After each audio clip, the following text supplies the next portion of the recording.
Hello and welcome to Business Unusual. I am Annalisa Dube, and my guest today is the Minister of Finance and Economic Development, Professor Mthuli.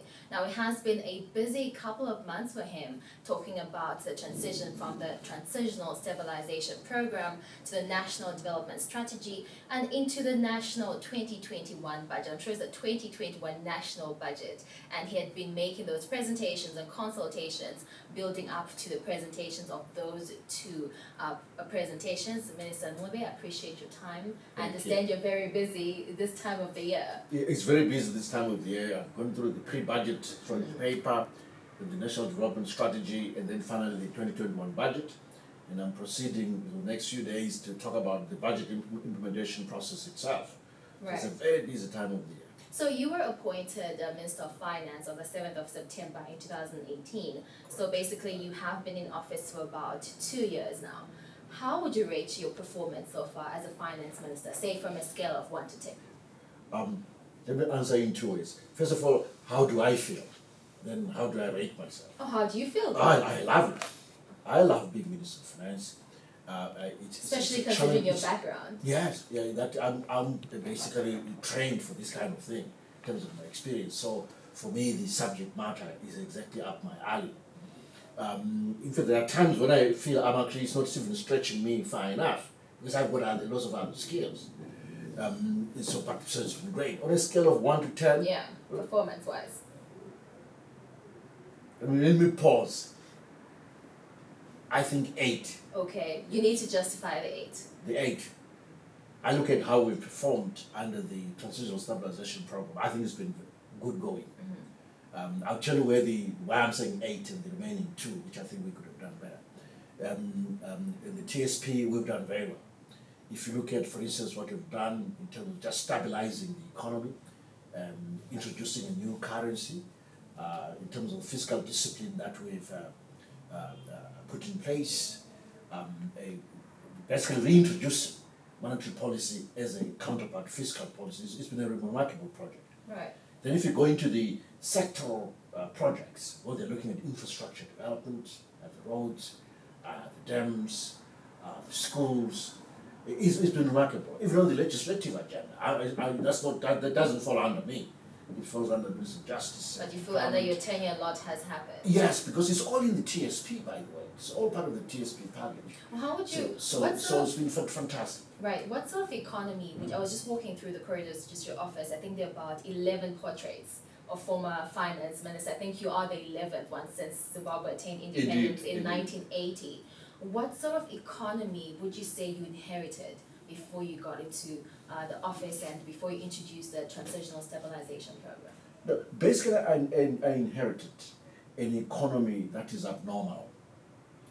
What's abnormal about it is that it didn't have its own domestic currency. Right?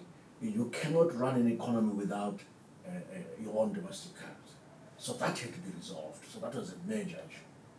But also it's an economy that has got arrears in terms of debt arrears. And that's one area where we need progress. That's why I still feel that we need to do more, and we'll be doing more going forward in terms of arrears clearance. So no domestic currency, huge arrears clearance challenge to overcome, which meant that the economy is not adequately integrated with the global financial markets. And I come from that environment. I used to run index funds, global index funds for Europe, the US and so forth, investing in those capital markets. So it's been a little bit frustrating in the sense that we can do so much, but then we have a legacy to clear. We will clear, and then get Zimbabwe onto the global platform. It would be wonderful to have Zimbabwe receive its credit rating. I actually started to work on it already. That once we start clearing our arrears, we want to make sure that Zimbabwe gets a global credit ratings from Moody's, from S&P, from Fitch, so we can tap into global financial markets properly. So before we get into the 2021 budget and some of the issues that have arisen from there, you speak about how you inherited an abnormal economy, justly so. And there has been arguments from critics that maybe based on your academia, you speak of your academia, I understand you're the author of 5 books or even 14. 14 books and papers included, etc. Well over 200. Exactly. So there has been an argument that you have a bookish approach when it comes to running the economy, and you're not in touch with what exactly is on the ground. How would you respond to that? That's misleading. I'm firmly on the ground. First of all, I own 2 businesses. I've just never spoken about them. I understand a lot about manufacturing. One of the businesses is actually in the plastic sector. I understand a lot about that sector. But secondly, I've been all over Africa, as the chief economist of the African Bank and vice president, whether talking about Mali, whether talking about Ivory Coast, Rwanda, and so forth. I understand those economies well. So do I understand, as well as I understand the economy of So how do you respond to issues about the bank that you run before then it comes into the whole mix? It's all part of my experience. That's me. I'm the whole package. That's all my experience. There's successes and failures in there as you go on. And that's normal. Yeah, that's normal. If you're into entrepreneurship, you run into issues on and you move on. So the thing is that I'm familiar on the ground, and I know a lot about a lot of businesses. I'm still trying to learn farming, so that's one area where I'm still learning. But in the industrial sector, in the financial services sector, I have the experience and I have the skills. So I understand what's going on the ground. I think the issue is like this. When we are undertaking reforms, right? Painful reforms, and those are hurting people. People think that maybe you're insensitive or you don't understand where they're coming from, and you're trying to articulate a framework of reform.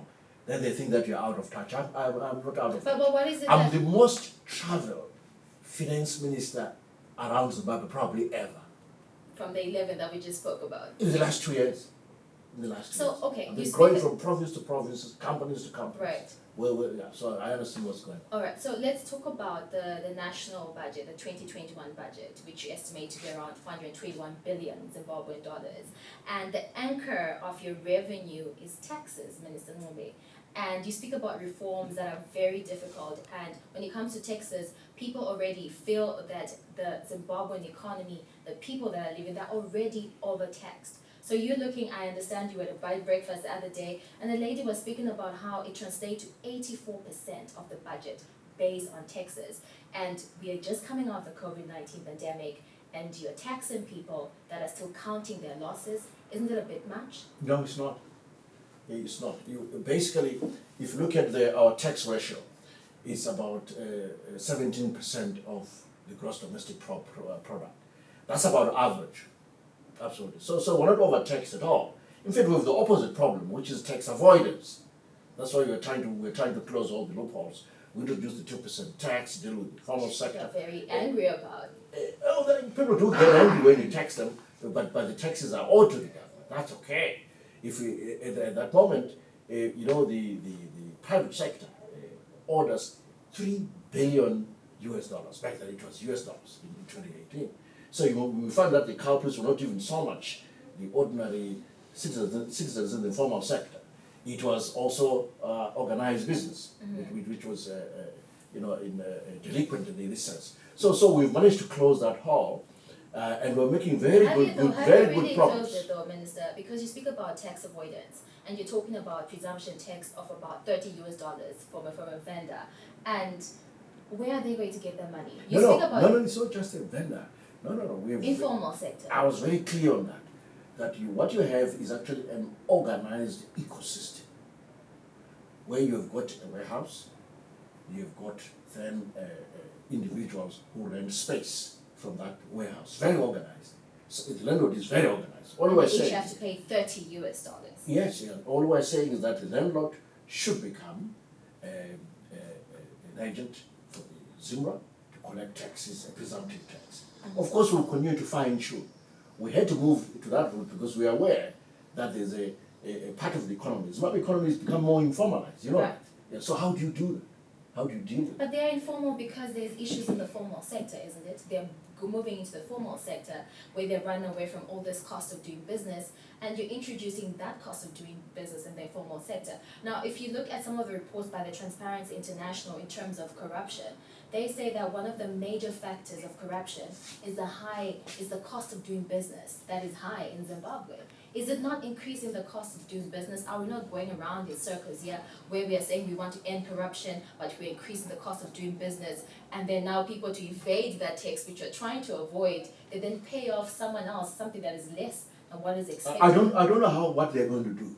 All we've done is say they must pay presumptive No, but the tax, question, Minister, a is location tax, and let's see how that works. If we need to fine tune it, of course we'll fine tune it, but we have to start somewhere. So when you've got individuals who operate purely in a cash environment, but they've got a location, then the best way to tax them is to follow the location. That's how it works. And that's not bookish, it's real. Ask people who are going to pay the tax. They will tell that it's real, it's not bookish. yes, that's understandable, but we're talking about corruption. Are we not actually? Yeah, raise the question Yes. about corruption. Are we not actually pricking holes that makes it possible for people to go around buying whatever their space is under $30 that you put in place? Well, I don't know how they will behave. I cannot presume that they're going to behave in the way you suggest. They might behave even a different way from what you're suggesting. I don't know. All we have done is very simple, which is we've said, look, as long as there's a defined location, Right. we'll use location as a framework for collecting those taxes. That's all. Why? Because we cannot net these people through these individuals, agents, through the electronic payments platform, and they're operating a cash economy. How else do you follow? What would you have done? Well, I'm not a Minister of Finance. All All I know is you all sound very know is- knowledgeable when you ask questions and No, hypotheses. I just love it. the- I'm just teasing you. the point is, someone actually said, I think it was the president of the Bankers Association of Zimbabwe, who said that your budget, the 2021 budget, is on the best case scenario. Like you're hoping that everything that you've put in place goes in the way that you've put it in mind. So what happens if the question then becomes, what then happens if it doesn't go in that way? Are there any precautions that you've taken? For example, let's talk about the 7.4 GDP growth that you predicted in the 2021 budget. And the World Bank actually speaks about a 2.4 growth for Zimbabwe, which should make yours quite ambitious, 7.4% growth. What are you basing this on? Oh, there's so many growth focus, Mona Lisa. Someone sent me a report the other day with a 3% rate of growth, 5%. Everyone is fumbling around, and you make the best assumptions when you try to focus this rate of growth. And we've done that. So with 7.4%. Other institutions have less. So, but the story is one of recovery. That's what is most important. That's what you must take home. That it's about recovery. It's about sustaining the recovery as we come out of. Let's talk about our recovery plan. So talking about them, the assumptions. Or whether it's the best case scenario or not, we have produced the best scenario under the best assumptions in terms of what we expect to happen. We did that a year ago, right? Look what happened, COVID came along. So stuff happens. And then you Are you prepared for this stuff? Oh yeah, stuff happens. And in fact what we have a back pocket that we typically call, we call it the undistributed reserves. We use the acronym UR in the Treasury. So we do that. We keep something in the back pocket to allow us to shock absorb some of these shocks. Shocks are normal, they're not abnormal. Of course, the impact can be nasty. So I'm not worried about whether it's best case scenario or worst case scenario. We are on the right path. Okay, and you speak about best case scenario and let me not say your budget, maybe let me take ownership of it and say you must the 2021 Let's national all own budget. I think it speaks to having the buy-in, Minister. Do you think you have the buy-in of the national discourse, or everyone speaking about the budget? Because I'm here speaking to you and I'm referring to it as your budget. Do you think you have the buy-in of everyone? Of course, you're being provocative when you say it's your budget, because it's our budget. We all have to pay taxes. Thank you very much. There's incredible buy-in. First of all, it started with our journey around the National Development Strategy, which was hugely consulted. Within government itself, across the country, civil society, business, everyone contributed. And this budget came out of the NDS in terms of pillars, make sure there is stability, it continues macro stability, infrastructure investment, social protection, supporting agriculture, domesticating value chains. It's incredible consultation that we went through. But how much of and including that, the parliamentarians. Right, but how much of that consultative process have you actually incorporated into the budget, into the NDS? Because there have been some concerns about, oh, we spoke about this, but it's not in the budget. The minister has introduced tax, now we have to amend everything in a short space of time. That came from the tax industry. So if there was consultation, yes, you acknowledge that, how much of that did you actually incorporate into the budget to get the buy-in? Because I would say easily 80%. I said through your the presentation to the parliamentarians not too long ago, and the questions that were coming in wouldn't suggest to me that there is buy-in, Minister Dube. No, but that was the buy-in process. That's exactly it. When they ask questions and you respond, they ask more questions then you respond. Then they understand. But they might also disagree. That's okay. Doesn't mean that they have to agree. As long as we get about 80% convergence, that's good enough. Right. And I would say that we've taken into account about easily 80% of what we've heard out there from parliamentarians, from the public. And then we learn from it. It's a very important process, but for us, we cannot construct a budget without that kind of consultation. So it's not a luxury, it's a necessity. And you speak about how there has been a lot of consultation, you speak about how there is a lot of inclusivity in the budget. And we want to look at the issue to do with the confidence aspect. I mean, that's one thing that industry has agreed on, that is lacking. I know the governor of the Reserve Bank has actually spoken about the importance of having confidence into the market, confidence in the policies that you have been speaking about, and you talk about tweaking some of these policies.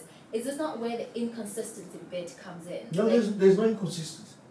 When you are doing reforms, you reform, you change. That's not inconsistency. Inconsistency arises when you have said that, okay, the reforms are over, this is the chosen policy path, and then you change or create another policy that goes so counter let's to what talk about. Yeah. So we were in a reform phase in the last 2 years. That huge reform phase, we're done with that. We're done with that. So you won't have any major policy changes going forward. We're done. So let's address the issue to do with the local currency versus the multi-currency system. In June, I think it's July 2019, there was an SI that says that we are banning multi-currency system and the sole legal tender is the local currency. And then a few months after that, I think then it was in 2020 when they say, oh, actually, you can actually use United States dollars. Is that not where the inconsistency comes in? If we're doing multi-currency and we're gradually going into the local currency, can we not do that as opposed to sort of like changing the policies every now and then? No, that was not inconsistency. It's part of the reform agenda. But number two is the impact of COVID. We're very clear when we allow citizens to again begin using other currencies other than our Zimbabwe dollar, that we want to introduce flexibility as we all go through this tough COVID episode, which is not only impacting Zimbabwe but impacting the whole globe. So, and that's a good thing, and it's been well received, by the way. So I don't understand where the issue is coming from. You're not happy yourself? No. You have some That's issues not, with not me the personally. flexibility of. No, I'm saying when I say you. I mean Zimbabwe. I mean No, the everyone. issue is, can we, if we have decided that this is the course of action that we're going to take, can we stick to that as opposed to saying, okay, now this has happened, now we're going to do this? Because you find that when you speak of the local currency, if you're then going to say we are back into the multi-currency, or we are now using various revenue or in terms of the currency, then what does that say about the confidence into our own local currency that you've been trying to stabilize? Confidence in the Zimbabwe dollar is very high right now. In fact, it is a well sought after currency. It is tight liquidity in the market. And companies have been approaching us. Parasitals have been approaching us to say, could you assist us with liquidity in Zimbabwe dollars so that we can access US dollars So what has on been the the auction? issue then? Because the Zimbabwe dollar is scarce. It is a well sought after currency and it is stable. Some argue that the stability is not as stable as you want to put across, Mr. Ncube. There's an argument that the auction system is manipulated, and there's an argument that if there is so much confidence in the local currency, why then are you paying miners in different sort of rates than what is on the auction system? How would you respond to allegations that the auction system is actually manipulated? the auction system is not manipulated. Actually, it's a very democratic system. Let me explain. Mona Lisa, if you want to buy US dollars at 1 to 1,000 to the same dollar, you are free to do so and try it out. But you'd be foolish to do that because someone else will get the same US dollar at 81, right? So it's a very democratic system, and all we do is to publish the outcome in terms of weighted average. That's what you see every Tuesday. But there's a range of exchange rate from the highest to the lowest. At the moment, I checked the last auction. The highest rate was about 87, I think 87, maybe 90. But that's ballpark. And then the lowest, somewhere around sort of 70. So there's a range. There's a range. So surely when you have a range, it means then there's no rigging. It's actually the opposite of rigging. You have choice. Absolutely. So why are miners getting the amount on a different rate than the auction rate? Who? The miners. It is said that the miners are receiving about 100% of the compared to the 81.8 that everyone else is getting. No, I think you're mixing up the retentions. No, I'm clear about the retention. The retention is 70-30, right? Right. And Oh, then you're very it's clear. I'm very clear about that. Oh, very good. So I don't know about this other exchange rate. You have Because never heard of it? we've got an auction rate, which is the weighted average. It's possible that a miner may have gone to the auction and experienced a different rate from the weighted exchange rate, but that's what the Dutch auction is all about. So it's all in order. Are you It's all acknowledging in that it's order. possible? Oh, I'm not saying it's possible. I'm saying that it's a range. I don't know whether it's true or not. There's a range of exchange rates, right? And we publish the middle, which is the weighted average. But you could have bought it at a higher rate or at a lower rate. That's how we design the system. Speaking of mining, mining is one of the anchors of the 2021 national budget. And there has been a lot of issues around smuggling, gold smuggling, and I think it was an interview, rather it was a report by the International Crisis that says about 1.5 billion US dollars is lost through gold smuggling particularly. Right. So how are you going to deal with those leakages as we're trying to get as much revenue as we can as we fund the 2021 budget? We're dealing with the leakages using several strategies. So one was we changed the retention ratio in favor of the miner. So we increased that to 70% in terms of retention. And it had a positive. And they still want more. Indeed, of course. You know, I think I'll do the same if I was a miner. Now, so that's one. The other is we're trying to build gold centers around Zimbabwe to make sure that the miner doesn't have to go far to deliver their gold. These gold centers, if I'd like you to go and see the one in Buyin, just outside Bulawayo Airport on the Nkai Road. It's a model. That's the first one. We'll be expanding to other provinces such as in Mash East, with the site that we've cited, as well as 15 other centers around the country. Look, we're doing a variety of strategies, including the law. We've got a gold mobilization unit, which is trying to make sure that we stop the leakages, and the police are also quite active. So you need a combination of pricing strategies, of the infrastructure support, as well as law enforcement in order to deal with the issue. What's our pricing strategy? The international price is fixed. We take it or leave it, right? Right. But in terms of pricing effect to the producer, that's got to do with the retention ratio, the 70-30.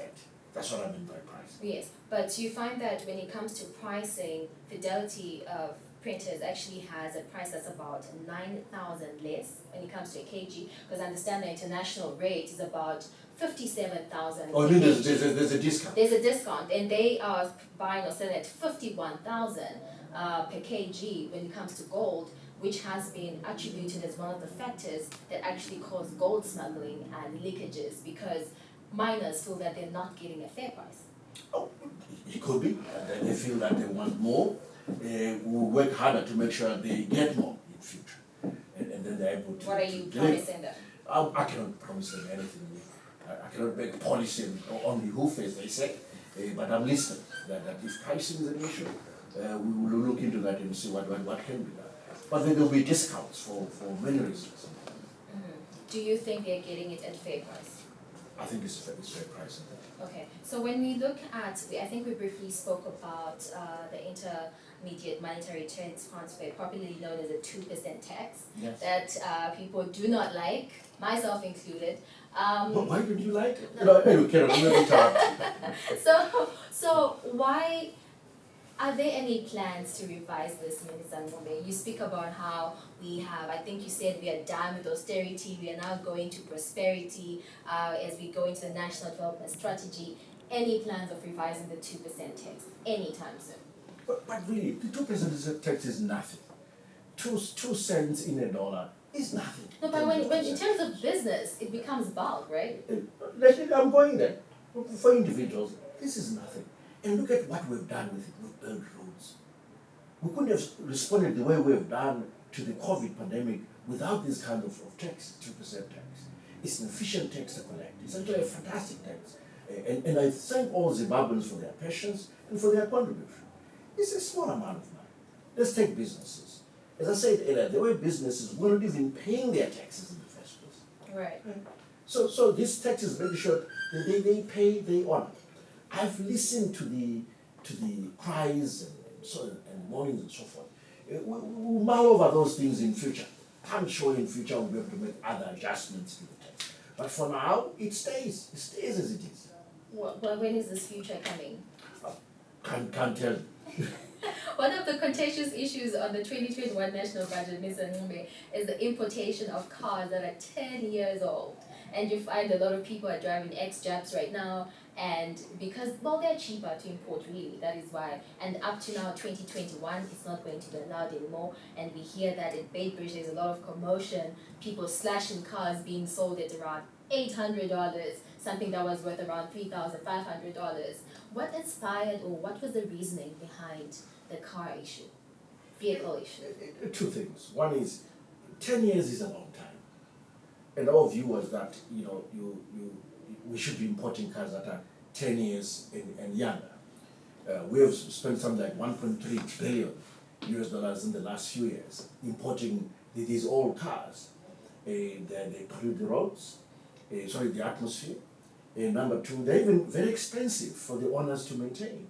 So surely, if you had a choice of buying a car that is 11 years old, or let's say 10 and a half months, 10 and a half years old, and 10 years old, please go for the one that is 10 years old. The difference is only 6 months. You see what I'm getting at? But it's cheaper. Yeah, So really, let's move with the one. So, some of the cars that are more than 10 years old, or even younger, they're not even allowed on the South African roads. They can't drive on those roads. You have to put them on a truck. So other countries are refusing them, but we want to accept them. But I also think that 10 years is very generous. It used to be 5 years.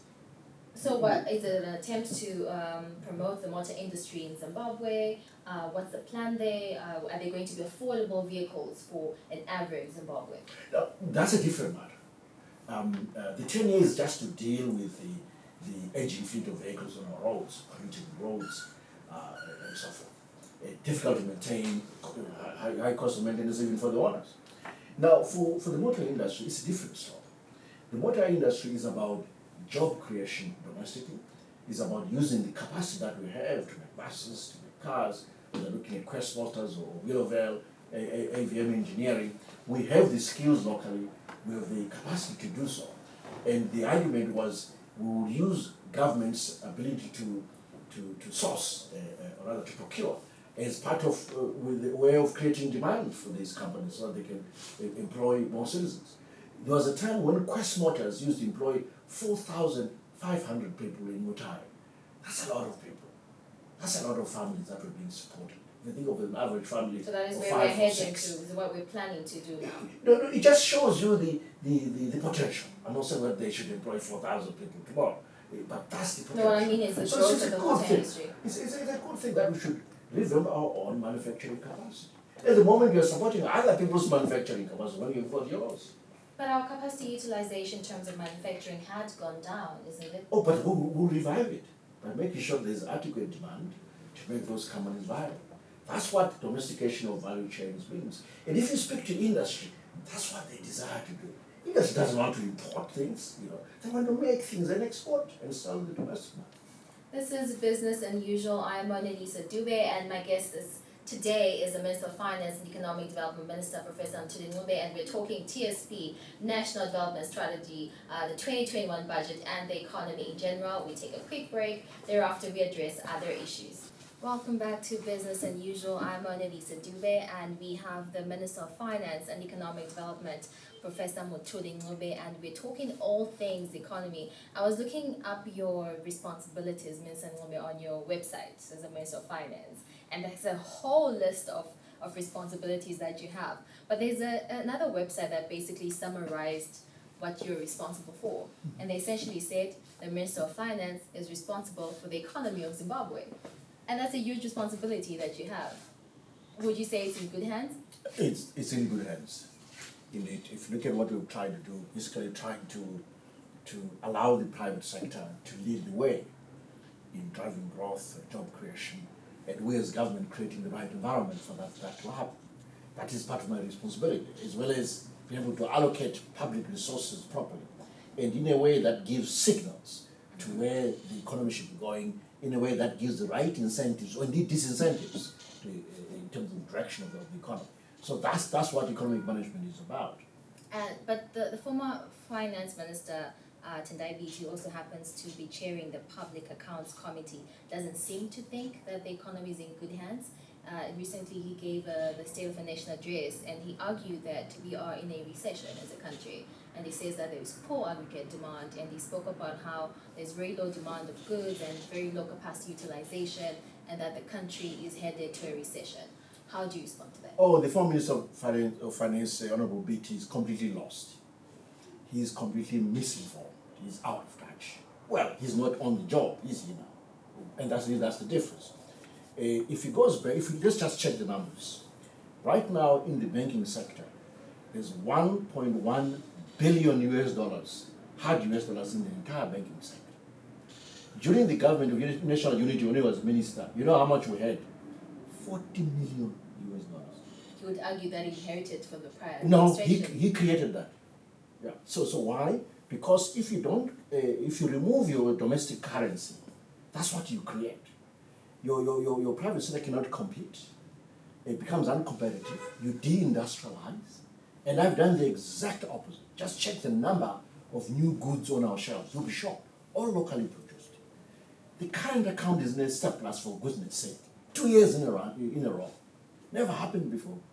You know, the last time we had 1.1 billion US dollars in the banking sector? 1996. It was 1996. Oh, by the way, you know who was minister in 1996? No. President Idi Mnangagwa. And he's president now. Well, I'm also the Minister of Finance now. It was a very good combination. I have to say it. I have to claim it.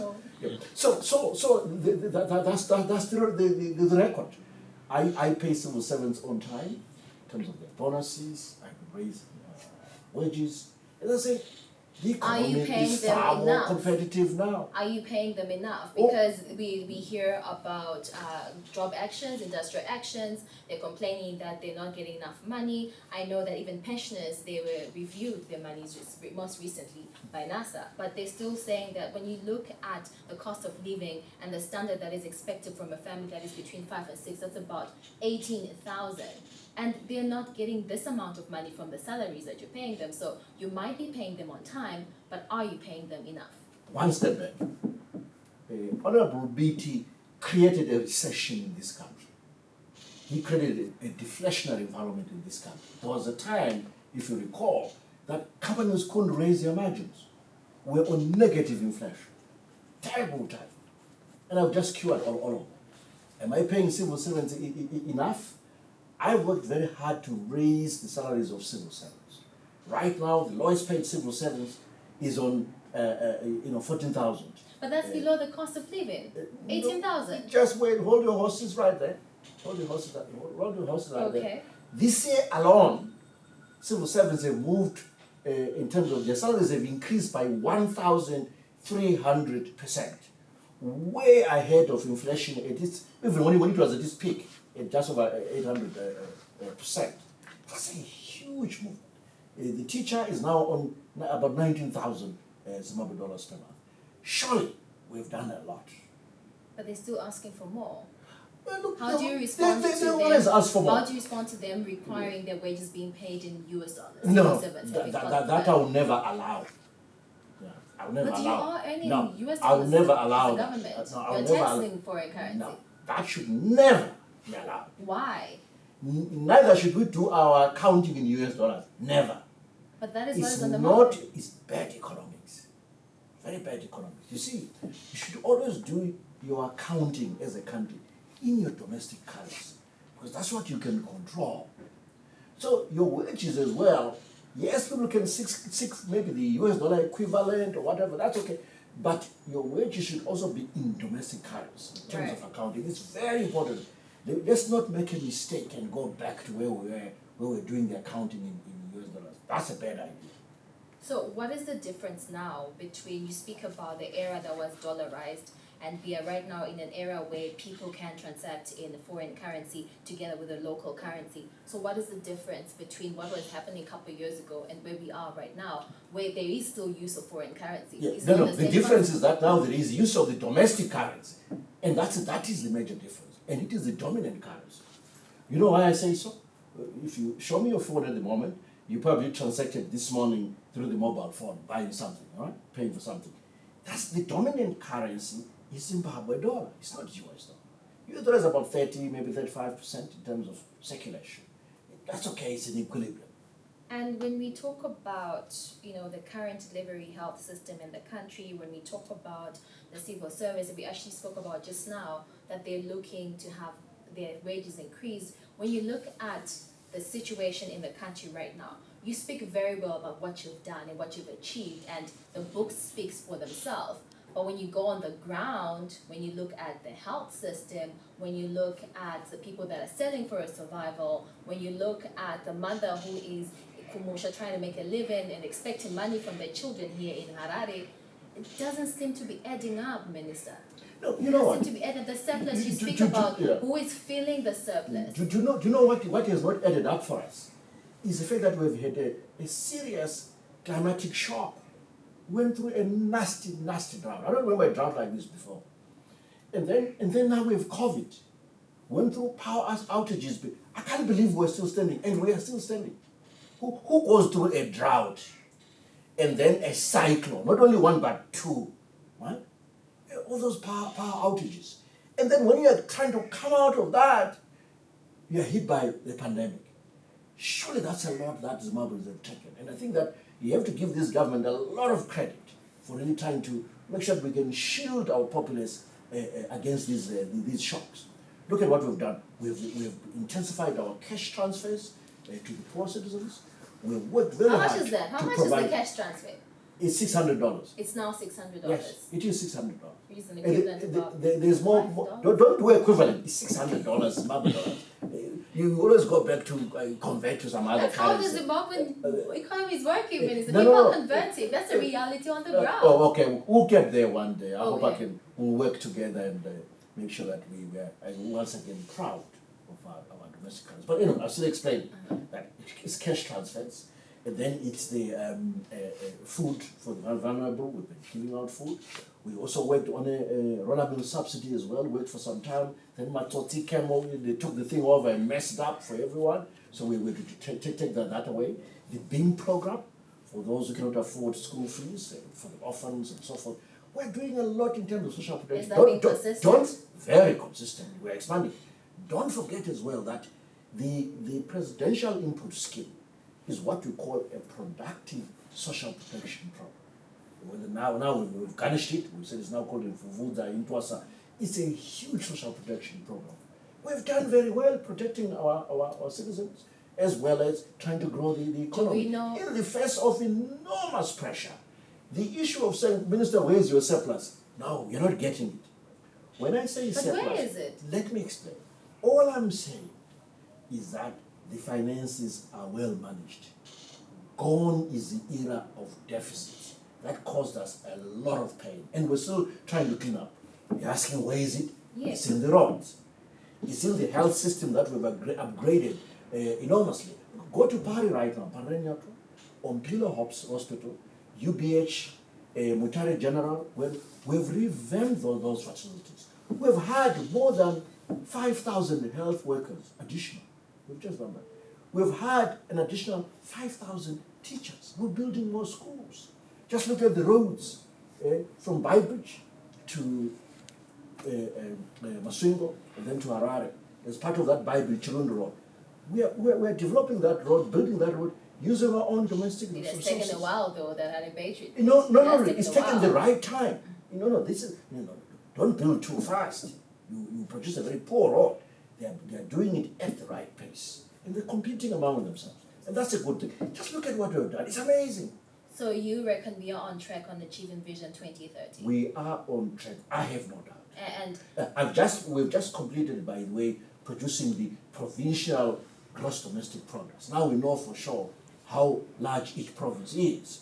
And it's quite clear that when you look at the average income in Harare, we're already at upper middle income status for Harare. Bulawayo is just below, and then the other provinces, of course, lagging behind. I have no doubt we'll get there. If we can just maintain this average 5% rate of growth per annum, we'll reach by 2030 a per capita income per person. Where are we right now? Right now? Yes. We're at 1,550. And we're aiming for 4,500 by 2030. We're aiming for 3,500, which is upper middle income. But we're likely to reach 4,000. How practical is this? It's very practical.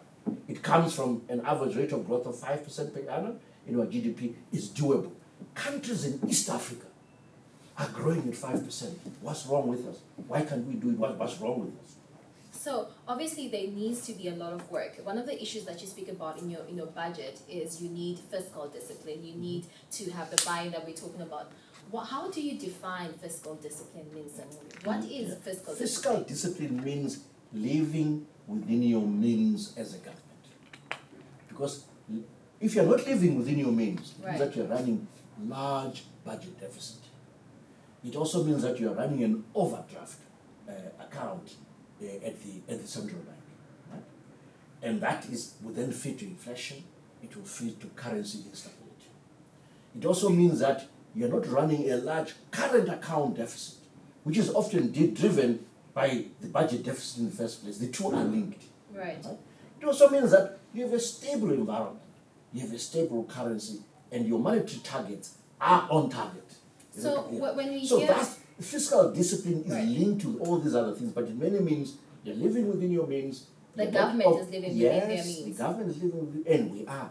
When we hear stories about executives getting top of the range cars, luxury cars that are worth $50,000 each, I think we've heard stories like that twice this year. Was that within the budget that would have been set aside by the government, or something different? It is well within the budget.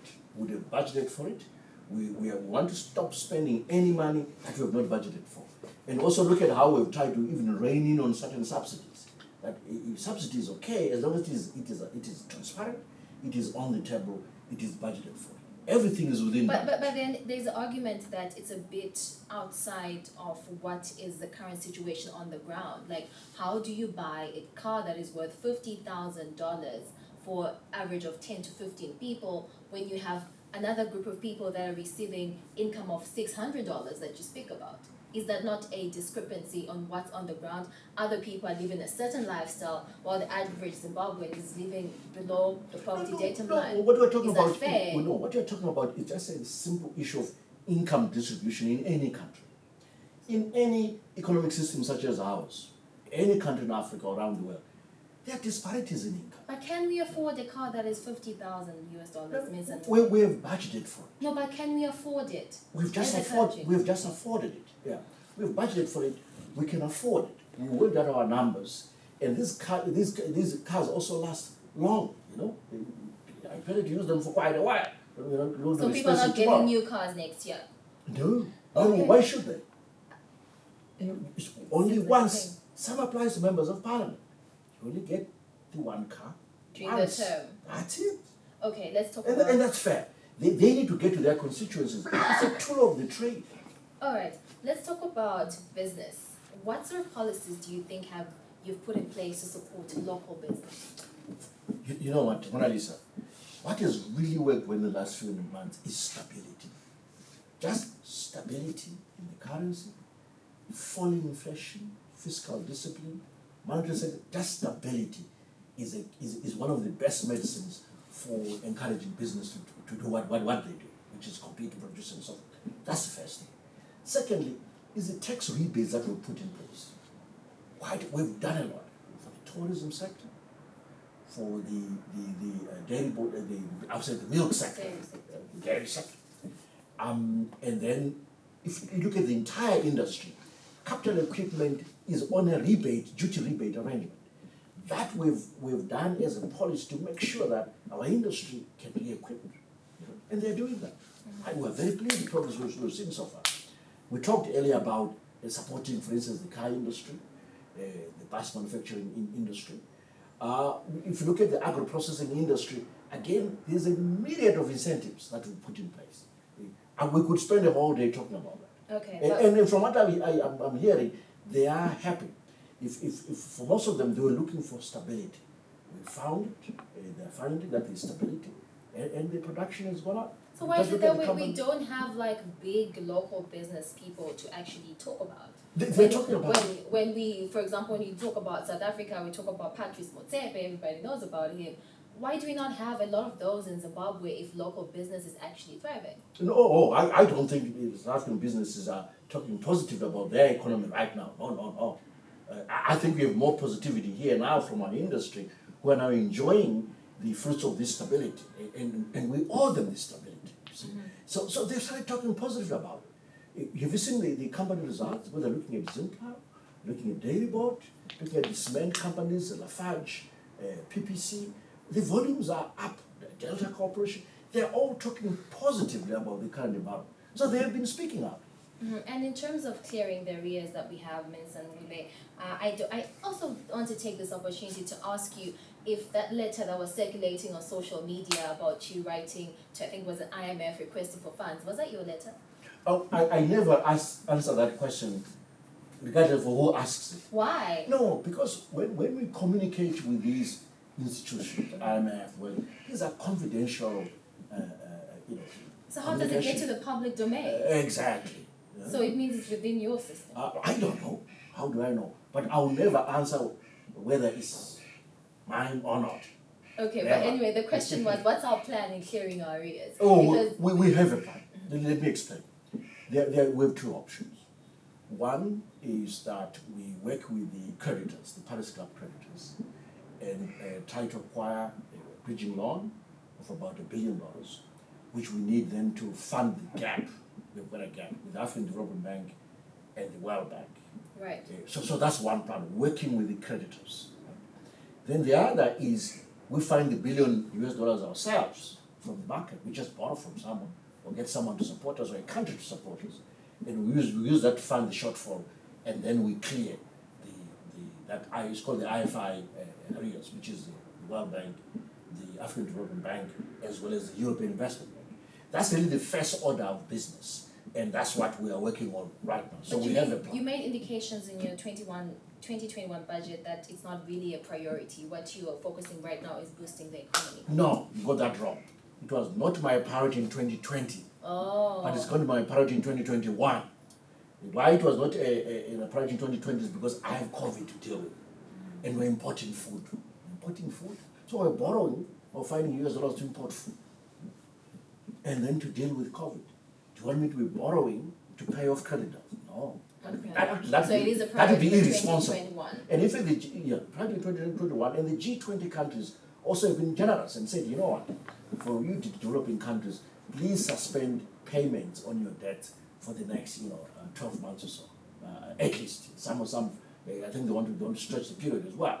So everyone recognizes that paying off debt right now is not priority. What's priority is feeding people and keeping them alive. If it's not cleared, if that aspect of you speak about re-engagement and having the face of Zimbabwe, if that's not cleared and we are a debtor or bad debtor, for lack of a better term, are we not then creating a situation where we are not in a position to actually borrow more money if we need more money, or actually just the perception of Zimbabwe in general? No, I know that. We know that. That's why we want to clear in 2021. We saw our roadmap, then we'll kick in 2021.